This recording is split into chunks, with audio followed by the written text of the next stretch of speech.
난 마지막이야. 총총총총. 대표님 시작해주세요. 토스!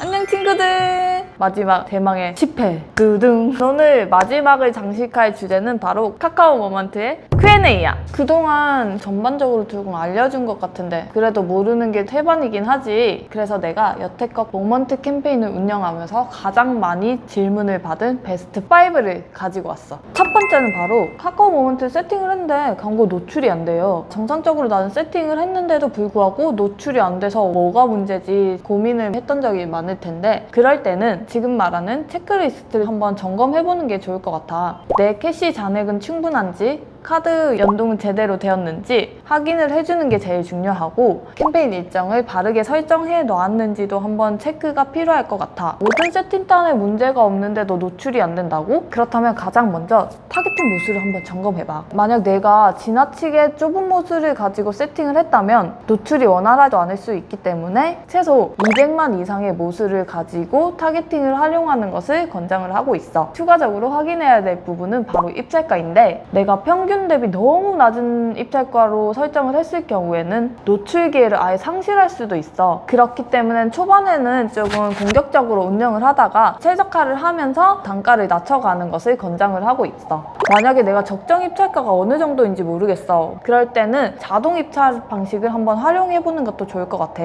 내가 설정한 예산에 최대한 많은 클릭을 불러올 수 있도록 최적화를 하는 입찰 방식이기 때문에 적정 입찰가를 잘 모르겠다 싶을 때는 해당 입찰 방식을 활용해서 캠페인을 운영하는 것을 권장해. 두 번째, 타겟팅은 세세하게 설정하는 것이 좋다. 타겟팅을 이것저것 한 번에 다 넣게 될 경우 모수풀 자체가 너무 줄어들어서 노출 기회를 상실할 뿐만 아니라 CPC가 엄청나게 높아지는 경우를 볼 수가 있어. 또한 각 타겟팅별로 세부적인 데이터를 확인하기 어렵기 때문에 정말로 내 광고에 반응하던 유저가 어떤 유저들인지 명확하게 확인하기 위해서는 타겟팅을 세부적으로 나눠주는 게 좋아. 예를 들어 우리 브랜드는 20대 여성들에게 인기가 있는 브랜드로 소문이 났는데 최근 자료를 보니 엔터 쪽 유저들에게도 반응도를 끌어오는 데이터를 봤어. 그렇다면 뷰티랑 엔터를 모두 포함시켜서 운영을 하면 좋지 않을까라는 생각도 할 텐데 그렇게 될 경우 어떤 타겟팅에 반응을 일으켰는지 부분이 어렵기 때문에 뷰티 타겟, 엔터 타겟 이런 식으로 나눠서 운영을 해주는 게 좋아. 세 번째는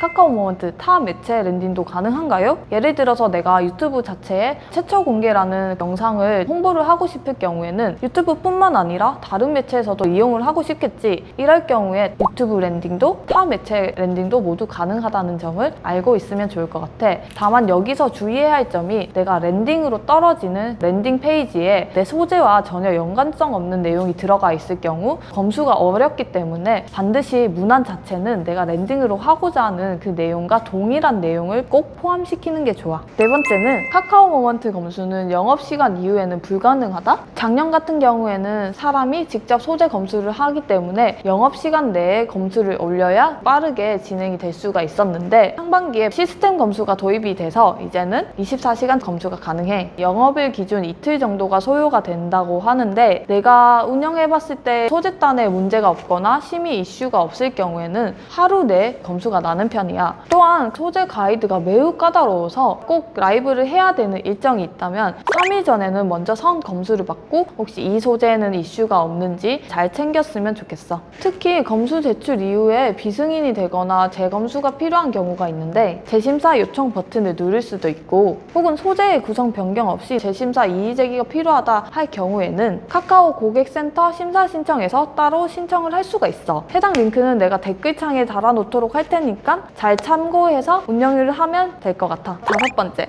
카카오 모먼트 계정 이관도 가능해? Yes! 광고 계정 자체를 브랜드에서 생성을 하였다가 대행사와 함께 진행을 하는 경우가 있을 텐데 그 경우에 기존 계정을 그대로 활용하고 싶다면 계정 이관을 해야 되는 게 필수라고 보면 될 것 같아. 영업권 설정을 통해서 대행사 사업자 등록이 가능하고 이렇게 진행을 할 경우에는 기존 데이터는 남아있고 대행사 측에서 세금 계산서가 발행이 된다고 봐주면 돼. 대행사를 조금 옮겨야 되는 상황이라면 영업권 설정과 세금 계산서 위임 발행을 통해서 계정 이관이 쉽게 가능하다는 거. 가장 많이 받은 질문들을 몇 개 추려서 가져왔는데 다들 이해는 좀 됐나? 촬영을 하면서 카카오 모먼트가 너무 업데이트가 잦아져가지고 이 업데이트 소식을 대시보드 상단에 공지사항이라고 그거 참고해주면 좋을 것 같아. 그럼 진짜 마지막이다. 안녕!